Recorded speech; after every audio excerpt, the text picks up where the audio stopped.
We have one of the most amazing pastors walking in. And when he walks in the room and when he's announced that we're visiting or if we're here, we ought to act like we know that. Amen.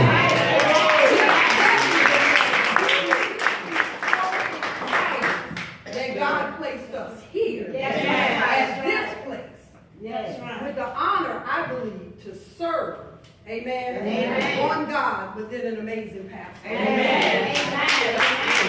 And so in order to do that, we've got to do just what he's been teaching about this morning. Amen. And he's been teaching about leadership, how we come together, and how we make some things happen. Amen. Amen. Amen. How we make it happen. Amen. So let's first talk about what it is that we need to make happen.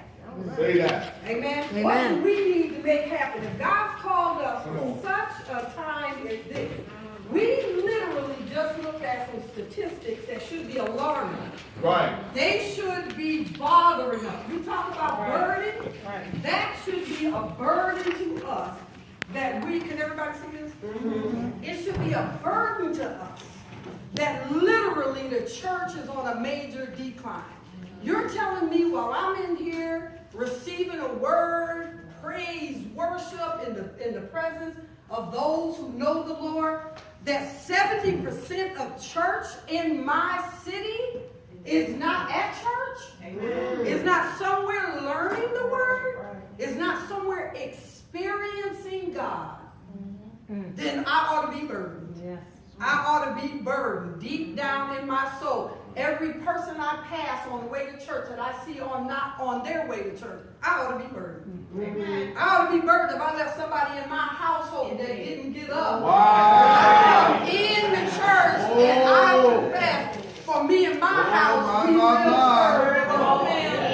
But yet it was okay for you to stay in bed or for me to call you and say, I'll call you when I get home from church. No. We ought to have a burden on us. And leaders lead. And we ought to be leading them to the cross by way of the church. Amen? Amen? By way of who we are and by way of the experiences that we have had. Amen? Amen? There should be no person left behind. There shouldn't be anybody that we don't meet because God makes no mistakes and he doesn't do anything just because it was something else to do that day. It was strategic. Amen. Whenever we meet somebody, Amen. That we don't at least speak a word to, Amen. Encouragement to. Amen. We all have some level of discernment and we know that person needed something that we could have gave them. Didn't cost us a dime to say some encouraging words and to invite them to Christ if we know that that's what they need. Amen. So how do we do that? And how do we do that when we come together as a team? A team that God has placed us into this place. So can you imagine, let me just say this. Anybody know Shirley Caesar? Yeah. Oh, yeah. Who loves her? Amen. All right. So she's my auntie. Amen. So I have access to her anytime I want to. So I can call her anytime I want. Who would love to just be in her presence at some point in time? Mm-hmm. Right? So if I told you I could get her to come here, would this church be packed? Yes. Would you be able to get in the parking lot? No. Down the street? No.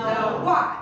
Would you feel like you're the first one who was able to get in this door because what? You a member? Right? And you only knew, you told somebody she was coming because you knew she was coming. Mm-hmm. Wow. You had first-hand experience who was going to be here on that Sunday. Am I right? Amen. And you ran and told everybody. And you got here early. You didn't care who you left. You got here early. That's right. Because you knew you wanted a front row seat. Amen. All right? So why isn't it that way every Sunday? We're talking about Jesus Christ. We're talking about God, the presence of the Lord. Amen. Why aren't we telling everybody, why isn't the parking lot full? Why aren't we saying we want front row seat, but we want to make sure that you're in that door as well? Why aren't we doing it? Now let me ask you this.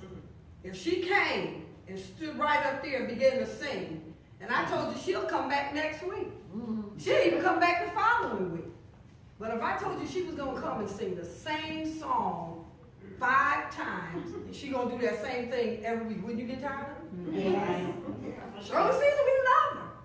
But you get tired, right? Same old thing every single Sunday. I don't care who it is. We're going to get tired of it. Right? That's where that think out of the box comes from. Amen. What is it? We know the word is going forth. We need the word. But if I know I'm coming in this door and it's going to be the same old, you're here, thank you, have a seat. Oh yeah, here's your bulletin. Come on, Donna. Okay, yeah, going right up there anywhere you want to go. Oh, and then I'm gonna come running back here next week for the, hey yeah, oh come on, oh you good? Oh you back? Oh yeah, did she give you a bulletin? Go on, sit down. You're not coming back. No. You're not coming back no matter who's here. Right. You're not coming back. So when somebody walks in that door, they must feel like this is the place that not only did I walk in the door to the right place, in the right spirit, and the right folks are in place, but I can't wait to get back. Amen. And I can't wait to tell somebody and stop by and pick somebody up. That's right. And bring them with me, so they don't miss what? The experience that I have and that I have on a weekly basis. Amen. Amen? Amen. So here's our goal. I hope you can see this. Our goal is outside of these doors, and he just said it, we have a community. Right. Matter of fact, we just found out that 70% of this community that's not going to church. They're not even showing up in church. So our goal as leaders, take that back. Our goal as Christians ought to be for the community to come to what? To church. Right? And we're not just talking about into a building. Right. I'm so glad we're back here that I can't even tell you. And I'm going to tell you why. Because we can go to a fancy church, a building right off of a highway that nobody can walk to, and be excited that we have a service every Sunday. But when I know that there's somebody right across the street that's probably not in church, and I can go say, hey, there's no reason. You can walk right down the street. You can't walk right across the street. Or you can't come a block, or I can't swing by and get you. That means God has strategically placed us somewhere where these folks are, and we have been simply put here to go get them. Amen. Go get them. And then when we get them, when they go from the community into the doors of the church, our next goal in prayer and work should be to get them to become a part of the congregation. Amen. And it's one thing to walk in the door. Amen. Right. That's nice. That's fine. That's dandy. Right. And when they walk in the door, how we treat them and the experience they have is what's going to get them back. That's right. That's right. But how we continue to treat them, how the word goes forth. We saw in the survey, the word is what's going to get them. Oh, yeah. God's going to get them here. Let me clear that up for you. Because he's going to use us. He's going to get them here. But the word is what's going to keep them coming back. Amen. Amen. The word being taught and preached. It's one thing to preach on Sunday. It's another thing to understand what's being preached on a regular basis and to put that into our heart. So from the congregation, the goal is commitment. Say that. To get them committed. Okay? Committed means what? I've come to this church. I visited this church. I was invited. I came by. I swung by. The Spirit sent me this way. Whatever the case is. I've come in the doors from the community. I come to the church. We need them to come back. And they come back and they really see this is where I what? Belong. Amen. They become part of the congregation. Well, it's another thing to become part of the congregation. How many people see the same people all the time? Amen. Yeah. See the same people all the time. But they never commit. They never commit. Stay there for a minute. It's a reason why a person doesn't commit. One, they don't feel needed. Number one, they don't feel like they're needed at this church. They just feel like, well, it's just me. I'm coming in doing my obligation. And that's to show up on Sunday. You might not see them any other time, but you're going to see them on Sunday. Wow.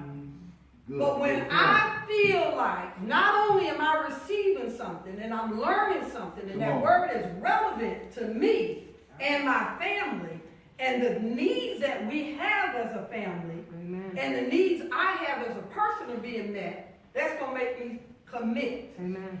And when I feel like I belong there, I'm going to commit. And when I commit myself, I'm committing my gifts, Right. my talents, Right. my leadership. I'm committing who I am Come on, Donna. so that I can become a part of who this is. And then become a part of the experience that those are having when they experience a move of God. And then from a commitment comes who we are here today.